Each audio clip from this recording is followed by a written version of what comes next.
Good morning, everyone. I am Antonio Style, and I will be reporting patterns in design, symmetry.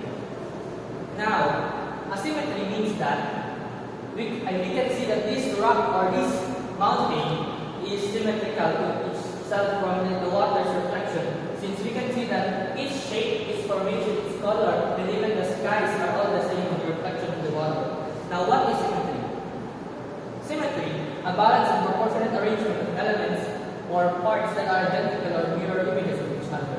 Now, what it simply means that if ever we cut or we divide an object into half or into two pieces, those two pieces will still be similar to each other, with only the difference that it is split on the other side.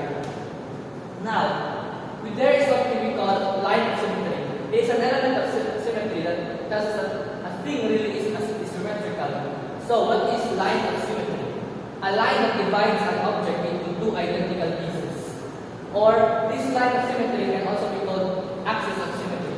Now, a line of symmetry means that it's the symmetry that divides, it's the line that divides an object into two, in which case, this star has a line of symmetry on its center. Now, what does it do? It simply shows us that this object is symmetrical, since if we hide this side, it has 1 point and also 1, 2, 3, 4, 5 sides. Now, if we hide this other side, it will still be the same. It will be 5 sides. Now, if we see it, it is truly symmetrical because they are all the same each side. Now, line of symmetry, there can be 3 categories of line of symmetry. There can be a vertical line of symmetry, which simply says that it's a vertical line that divides an object, or a horizontal line of symmetry in which it divides an object using a horizontal line, or also a diagonal line of symmetry in which it divides an object into half using a diagonal line. One example of this would be a butterfly. If we divide it into 2 pieces, we can see that the wings of this butterfly and the wings of its other side is the same. So when we divide it, we can clearly see that the colors, the patterns, and its shape are clearly the same. Even its body will still be the same, even its antenna. Now, line of symmetry. We can see here that if we put a line of symmetry here, we can see that there will be no symmetrical. Even if we put a diagonal, or vertical, or horizontal line of symmetry here, there will be no symmetry. Now, if we do an isosceles triangle, in which an example, we can have one line of symmetry. So, by the way, a line of symmetry means that we can have no line of symmetry or many lines of symmetry. Even some shapes even have infinite line of symmetry. Now, on this isosceles triangle, which we can clearly say there are 2 sides equal, and beyond that, isosceles triangle means that there are 2 sides equal and the other side is not. Now, if we look at it, if we use a line of symmetry here, we can see that it clearly divides it into half, and these 2 sides are still the same. No matter how we look at it, it's just flipped. But we can't really put another line of symmetry here, since if we do it like this, a diagonal line, they won't be equal, or if we do a horizontal, they won't be the same. Now, we can also have 2 lines of symmetry, which is an example for this is a rectangle. A rectangle can have 1 line of symmetry and a second line of symmetry. It just depends. You can use horizontal or vertical line of symmetry. Now, we can also have three line of symmetry, which is, we can see here it's an equilateral triangle since it has 3 sides equal. Now, if we use the vertical line and the diagonal line of symmetry, we can see that it's still the same in this part and in this part. And also, if we use the vertical line of symmetry, we can see that this side and this side is also the same. And also, if we use diagonal line, this side is still the same. Now, there are types of symmetry, which there is something we call translational symmetry.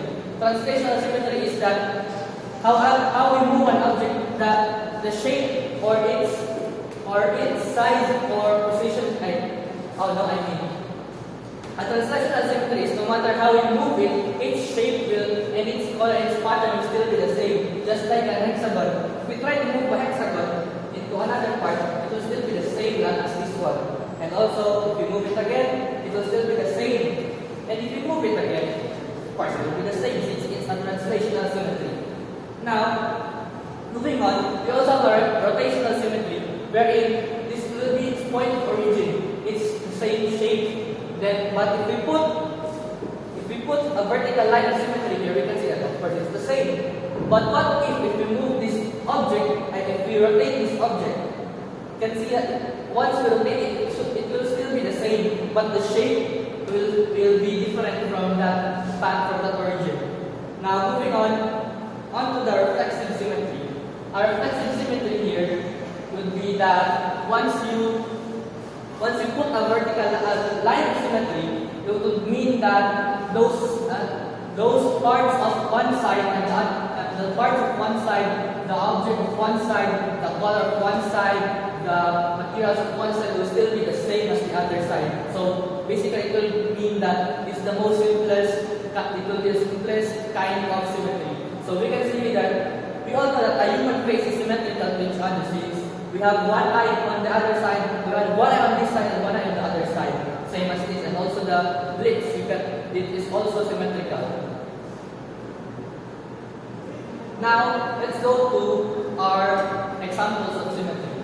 As we can see, this is our first example back then. So we can clearly see that it's a mountain with a rock formation, with clear sky, and the shape of a semicircle. Now, if we look at its reflection from the water, it will become symmetrical since it will still have the sky, the shape of the mountain, the formation of the rocks, and its colors.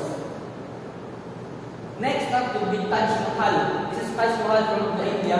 It's we can say it's an architecture symmetry since they make use of symmetry through architecture. Now, as we can see here, if we put a vertical line of symmetry at the center of the building or the architectural building, it will seem that it will still be the same as the other side. So if we look at the left side, it will be the same as the right side. As you can clearly see, there are two towers here and two towers here. And if we divide this, there will be 4 windows and 4 windows of this. Now, move on. This would be this is also an architectural building in India. Sorry, I forgot. Then this means that this building can have two line of symmetries, which is vertical line of symmetry and horizontal line of symmetry. Now, first vertical line of symmetry. Vertical line of symmetry, since if we divide it into two using a vertical line of symmetry, we can see that the building's parts and the building's rooms would still be the same as here. So you can see if we divide it, there will be 1, 2, 3, 4, 5, 6, 7, 8 rooms or rather windows on the side. Then if we count the other side, 1, 2, 3, 4, 5, 6, 7, 8. There would still be 8 windows on the other side, which makes it very symmetrical. Also here the domes, these two mini domes, it is still the same. Now, what about the horizontal line of symmetry? It will still be the same since it's the water that made it reflective. So it's just the object, the shape, and the color of the original object would be reflected to the water, which made them symmetrical. Now another one here would be the Lotus Palace still from India. It's an architectural building from India, and also India is known for many architectural symmetrical buildings, which is why I showed you many Indian buildings. So here we can see that the lotus is also symmetrical, since from here if we divide it with vertical line of symmetry, we can see that there will be 2 petals and other petals in here. Now, and also there's also these windows from each side. Now symmetry doesn't mean that it can only be applicable on objects or natures or environment or other objects. It can also be applicable to math, since if we look at here, 1, then if we want 1 is equal to 1, then 11 times 11 is equal to 121. Then if we move it, if we keep on adding more 1, it will become like this. Now what we can see here is 1, 2, 3, 4, 5, 6, 7, 8, 7, 6, 5, 4, 3, 2, 1. We can see that its line of symmetry would be the starting point would be the 8, since the 8 is its center point. Now, what makes it symmetrical is because of its all the same order of each numbers, but reversed, or rather mirror, just like this. Now, another one would be the Pascal triangle. Pascal triangle would be those, if you add each other, they will become, then each sum will continue until infinitely. So as you can see here, it is divided into 2 using a vertical line of symmetry, and we can see that the Pascal triangle will still be the same, or rather mirrored from each side. As you can see here, it's a 1, so it's a 1, 1, it's a 1, 1, 1, 3, and 3, 1 here. So it's a mirror image. Then up next, you can also see symmetry on nature or environment. As you can see here, it's a ladybug. And a ladybug is a very, very bright red with a circle shape, and also its wings is clearly divided into 2, which makes it, and those wings have, each wings has very, very black spots, so, and those spots are what makes it symmetrical, since those spots, if there is a spot here, then there will be a perfectly symmetrical spot on the other side of the wings, just like this. This ladybug has three dark black spots on its wings, and there is also another 3 spots of wing, 3 spots of black. 3 black spots in its other wing, and also its head. There is also its eyes, of course. As we said, reflexive symmetry, in which one example is the face. Now, another natural symmetry is those patterns of a bird. If we use a vertical line of symmetry here, we can clearly see that the wings or the colors of the bird's wings is exactly the same as its other wings, and also its tail will be the same. And another one would be the 4-leaf clovers. We can clearly use a vertical line symmetry here. Vertical line symmetry first, and we can see that this side is completely mirrored on the other side, while if we use a horizontal line of symmetry, we can still see that it's still the same. And if we use diagonal, it will still be the same no matter how we try to divide it into 2. So that would be all. Thank you.